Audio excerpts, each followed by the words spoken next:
기도함으로 5월 1일 새벽 기도회 시작하겠습니다.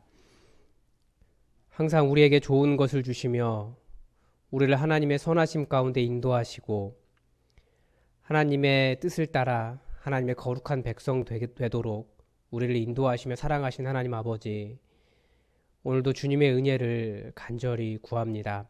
우리를 인도하여 주시고 우리 삶을 지켜주시고 우리가 사람들이 생각하는 것보다 훨씬 더 행복한 삶을 살아갈 수 있도록 그리스도의 기쁨을 우리 가운데 부어주시며 우리가 구하는 것마다 아버지 보좌에 상달되어서 아버지께서 우리를 얼마나 사랑하시는지 강력한 하나님 나라 살아갈 수 있도록 주님 우리와 함께하여 주시옵소서. 오늘도 주의 말씀을 사모합니다. 이 어려운 상황 속에서 주의 말씀 붙잡고 힘있게 살게 하시기를 원하오며 감사드리며 예수님의 이름으로 기도드립니다. 아멘. 오늘 우리에게 주신 하나님 말씀은 시편 1편의 말씀입니다. 시편 1편의 말씀입니다.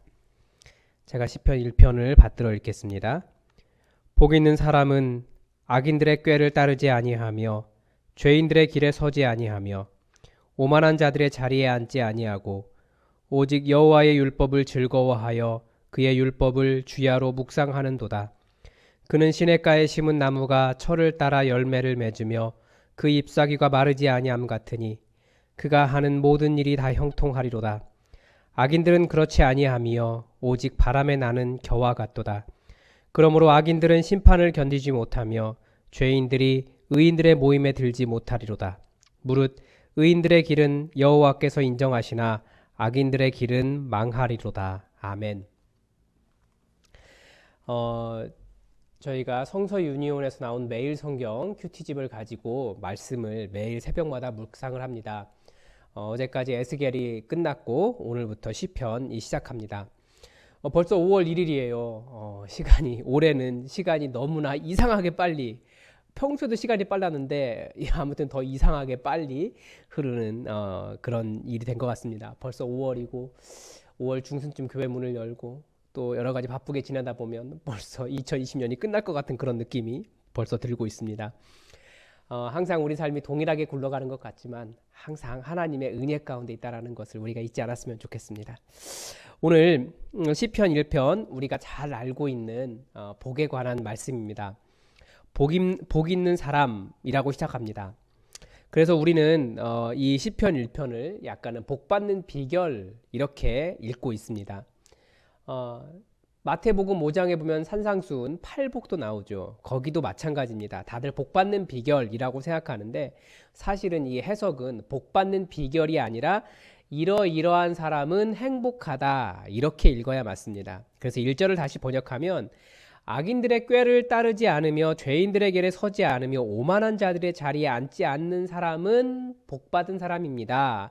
행복한 사람입니다. 뭐 그런 의미가 됩니다. 그래서 우리가 잘못 사용하고 있는 용어들이 있죠. 대표적인 것이 축복입니다. 축복은 한자말로 복을 빌어준다라는 뜻입니다. 그래서 내가 너를 축복한다 라고 하면 말이 됩니다. 그러나 내가 하나님께 이게 무슨 뜻이냐면 내가 하나님에게 너희를 위해서 복을 빌어줄게 라고 하는 의미입니다. 하지만 하나님이 너를 축복하신다 라고 하면 하나님이 또 다른 누군가 또 다른 신에게 너에게 복 주시도록 내가 빌어줄게 라고 하는 의미가 된다는 겁니다. 이 서양 언어에서는 이 구분이 안 돼요. 전부 다 bless 라고 이야기하면 돼. God bless you 그렇게 하면 되는데 그런데 우리나라는 틀려요. 그래서 성경을 잘 보면 이 축복과 복을 엄밀하게 구분하고 있습니다. 대표적인 곳이 창세기 12장 3절인데요. 아브라함을 부르시면서 그렇게 말씀하시죠. 너를 축복하는 자에게는 내가 복을 내리고, 우리는 잘 오해하는데 내가 너를 축복하는 자에게는 축복을 내리고 이렇게 생각을 해요. 축복을 따로 떼서. 그것이 아니고 너에게 복을 빌어주는 사람, 너를 축복하는 자에게는 내가 복을 내리고, 하나님은 복 주시는 분이시기 때문에 너를 저주하는 자에게는 내가 저주하리니 땅의 모든 족속이 너로 말미암아, 그럼 축복을 받을 것입니까? 복을 받을 것입니까? 하나님께 주시는 것이니까 복을 받을 것이라 하신지라. 말씀은 그렇게 되어 있습니다. 사람이 아브라함에게 빌어주는 복을 축복이라고 하고, 그래서 하나님께서 그 사람에게 주시는 것은 복입니다. 이 언어의 차이를 잘 이해해야 돼요. 그런데 그 1절에서 말하는 오늘 1절에서 말하는 복받은 사람들을 잘 보면 이 하나님께서 주시는 것이 아니에요. 이 복받은 사람들, 이 행복한 사람들의 상태는 그 사람이 이루는 것입니다. 다른 말로 하면 그 사람의 행위가 그 사람의 행복한 결과를 가져온다라는 말입니다. 따라서 시편 말씀은 어떤 사람이 되지 말라고 하는가에 대해서 말하고 있어요. 어떤 사람이 되지 말라고 말합니까? 첫 번째가 악인이 되지 말라는 거예요. 두 번째가 죄인이 되지 말라는 거고요. 세 번째가 오만한 자가 되지 말라는 겁니다. 그런데 어떻게 하면 이런 사람이 되지 않을 수 있을까요? 그리고 다시 생각해보면 사람을 딱 잘라서 악인, 죄인, 오만한 자 이렇게 구분할 수 없습니다. 사실 악인과 선인은 한 끗 차이예요. 평소에는 잘 지내다가도 한순간 욱하면 악인이 될 수도 있어요. 잠시 참지 못하면 충분히 죄인도 될 수 있고요. 오만한 자, 그 경계를 어떻게 알겠습니까? 때로는 누군가는 자신감이라고 이야기하는데 그것이 누군가에게는 오만함처럼 보일 수도 있어요.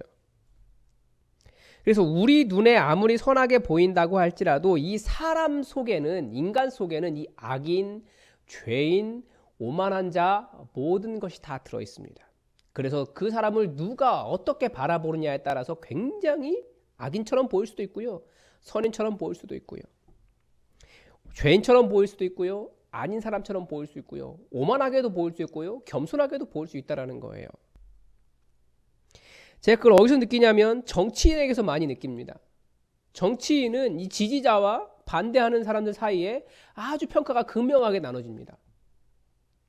그러니까 우리가 어떻게 평가하겠습니까? 목사도 마찬가지입니다.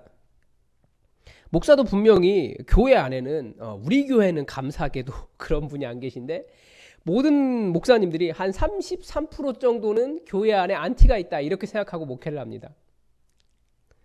그런 생각 자체가 좀 잘못된 것 같긴 한데 어쨌든 모두 100% 인정받는 사람이 없기 때문에 그렇습니다. 가끔씩 제 속에서 일어나는 악한 생각들을 생각해 보면 그리고 나서 그 생각이 지나가고 정신 차리고 나면 내가 미쳤나 봐 할 때도 있습니다. 그래서 사실은 목사는 선한 사람이기보다 기도하는 사람이에요. 하나님, 제 속에 일어난 생각대로 살지 않도록 저를 지켜주십시오. 그렇게 기도할 때가 있습니다. 그래서 이런 말이 있잖아요. 새가 머리 위를 지나가는 것은 막을 수 없대요. 그러나 새가 머리 위에 둥지를 트는 것을 놔두면 안 됩니다. 그래서 새가 머리 위에 둥지를 틀면 죄인이 되고 악인이 되고 오만한 자가 되는 겁니다. 그래서 본문을 다시 보면 악인의 뭘 따르지 말라고요? 꾀를 따르지 말라고 이야기하고 있습니다. 악인의 꾀가 무엇이겠습니까? 우리가 잘 알아요. 편하게 가려고 하고 자기 이익을 위해서 다른 사람을 해하려고 하는 겁니다. 시편 전체에 뭐라고 할까요? 시편 전체에서 계속 말하는 것은 이런 사람이 악인이다라는 거예요. 근데 주로 그 악인의 모습이 무엇입니까? 가만히 자기 이익을 위해서 몰래 숨어서 무죄한 자의 피를 흘리자라고 하는 것이 악인입니다. 그러니까 그런 거 하지 말라는 거예요. 죄인들에게 서지 않는 것이고요. 그러니까 죄인들 따라가지 않는 겁니다. 우리가 죄인의 길을 다 알아요. 그런데 그렇게 가지 않는 것이고요. 오만한 자들의 자리에 앉지 않는 겁니다. 그래서 차라리 예수님은 아예 오만한 자의 자리, 높은 자리에 앉지 않도록 우리에게 가르치셨습니다. 잔치 자리에 가면 상석에 앉지 말라고 가르쳐 주신 거죠. 그러니까 우리에게도 어떻게 이야기할 수 있습니까? 소위 높다라고 하는 자리를 탐내지 말라는 거예요. 거기가 당연히 내 자리야 라고 생각하는 것은 그게 바로 오만한 자의 자리에 가는 겁니다.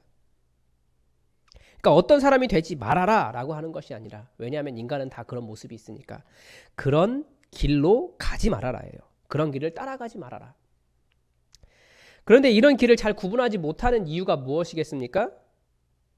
왜냐하면 사람은 나만 그런 게 아니라 다른 사람도 다 하기 때문에 우린 잘 구분을 못해요. 다른 사람들이 다 도둑질 한다고 해서 나도 도둑질해도 되는가? 이런 질문인 거죠. 우리의 양심의 기준은 다른 사람도 하고 있는가가 아니라 우리의 기준은 말씀입니다. 그래서 우리는 2절의 말씀에 귀를 기울이고 실천해야 합니다. 2절이 뭐라고 말합니까? 오직 여호와의 율법을 즐거워하여 그의 율법을 주야로 묵상하는도다. 율법이라고 번역되어 있는데 여호와의 율법이라고 번역되어 있는데 이 단어는 뭐 가르침, 여호와의 교훈, 여호와의 말씀이라고도 번역이 가능한 단어입니다.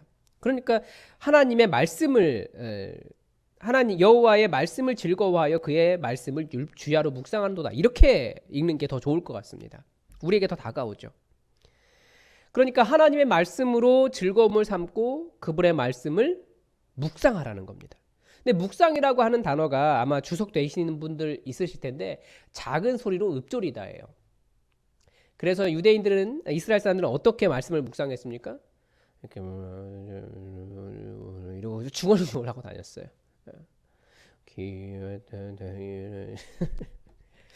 그래서 저는 그 말씀을 하나님의 말씀을 그르렁거려야 된다라고 이야기합니다. 계속해서 읊는 거죠. 무슨 말입니까? 말씀 묵상은 한 구절을 곱씹고 정말 내 삶에 이 말씀을 적용하고 그러한가 돌아보고 그 말씀이 내 삶에 이루어지도록 말씀을 계속해서 함께 기도하고 또 기도하는 것이 말씀 묵상입니다. 그러면 어떤 일이 일어납니까? 3절에 뭐라고 이야기하냐면 결국 열매 맺고 형통한 삶이 될 거라고 가르쳐주고 있습니다. 이 삶이 말씀에 약속된 삶이에요. 그러니까 시편의 처음부터 이야기하는 것이 하나님의 말씀을 계속해서 곱씹고 기도로 만들고 내 삶에 이루어지도록 하면 내 삶이 열매를 맺고 형통한 삶이 될 거라고 하는 거예요. 이게 말씀의 약속입니다. 그런데 왜 시편에서 이것을 시작하고 있는 줄 아십니까? 사실 성경이 원래는 모든 사람들에게 주어진 책이 아니었어요. 다만 사람들이 이 시편이라고 하는 이 노래를 가지고 계속해서 불렀다는 거예요. 이게 그래서 사실 시편 속에는 모세오경의 내용이 다 들어있고요. 출애굽기의 내용도 들어있고요. 열왕기의 내용도 들어있습니다. 이것이 성경을 다 요약하고 있어요. 시편이. 그래서 시편을 꾸준히 계속해서 읽으시고 묵상하시고 여러분의 삶에 적용하시고 기도가 되게 하시고 찬양이 되게 하시고 내 삶이 되게 해보십시오. 그러면 분명히 말씀에 약속하신 대로 열매 맺고 형통한 삶이 우리 삶이 될 것입니다. 다만 좀 차이가 있죠. 하나님 믿으면 잘 돼요. 차이가 있을 뿐이에요. 그 열매 맺고 잘 되는 삶의 기준이 다른 거죠. 사람들은 잘 되는 것이 뭡니까? 무조건 부자예요. 그러나 말씀은 좀 달라요. 말씀에 바로 선 사람, 정의로운 사람, 하나님의 은혜 안에 사는 사람. 그러니까 세상적인 성공으로 판단할 수 없습니다. 그러나 형통의 말씀 안에 또 세상적으로 잘 되는 것, 그것이 포함되어 있습니다. 그래서 말씀을 따르는 사람은 결국 세상적으로 성공할 수밖에 없어요. 여러분, 하나님께서 인정하시는 행복한 길을 걷고 싶으십니까? 그러면 오늘 성경을 펴십시오. 오늘 시편 1편의 말씀을 계속 오늘 하루 종일 읊조리십시오. 그리고 하나님의 말씀을 읽으십시오. 아니면 여러분이 붙잡고 있는 기도가 되는 여러분의 삶에 그렇게 되기를 원하는 그 말씀을 붙잡고 여러분 하루 종일 그르렁 거리십시오. 묵상하십시오. 그 삶이 이루어지도록, 그 말씀이 이루어지도록 외우시고 묵상하며 입안에 머물도록 하십시오. 그러면 그 말씀을 따라 열매가 풍성히 맺히는 그런 삶을 살게 될 것입니다. 말씀의 약속을 믿으시고 말씀을 따라가시기 바랍니다. 기도하겠습니다. 하나님, 우리가 5월을 시작하면서 또 시편을 새롭게 시작합니다. 하나님 말씀에 약속한 이 놀라운 은혜가 정말 우리 삶에 가득하기를 원합니다. 하나님, 이것이 단순히 내가 원하는 그런 삶을 지향하며 주님 거기에만 목적을 두고 사는 것이 아니라 하나님의 말씀이 내 삶에 이루어짐으로 말미암아 주님 그 삶으로 인해서 아버지께서 기뻐하시는 자가 되게 하시고 아버지께서 형통케 하시며 열매 맺는 사람이 될 수 있도록 저를 인도하시고 우리와 함께하여 주시옵소서. 우리가 많이 연약하오니 주의 말씀을 읽을 때마다 의지가 되게 하시고 성령께서 우리 삶에 이루시는 약속이 되도록 역사하여 주시옵소서. 오늘도 우리 성도들 그 있는 현장에서 삶의 어려움 가운데서도 주의 이름 부르며 말씀 붙잡고 아버지께 나아갈 때마다 하나님 응답하여 주시고 하나님 살아계심의 증거들이 말씀과 함께 드러나도록 주님 함께하여 주시옵소서. 주께서 은혜 주시기를 원하오며 예수님의 이름으로 기도드립니다. 아멘. 우리 다 함께 교회 공동의 기도 제목 가지고 함께 기도하겠습니다. 첫 번째는 우리가 밤 9시 기도에 계속해서 참여해 주시기 바랍니다. 이 코로나 사태로 인해서 멈춰진 일상이 회복될 수 있도록 완전히 그 이전으로 돌아갈 수 있도록 기도해 주시기 바랍니다. 그 이전과는 완전히 다를 것이라고 말하지만 우리 삶의 모든 모습은 회복될 수 있도록 여러분 기도해 주십시오.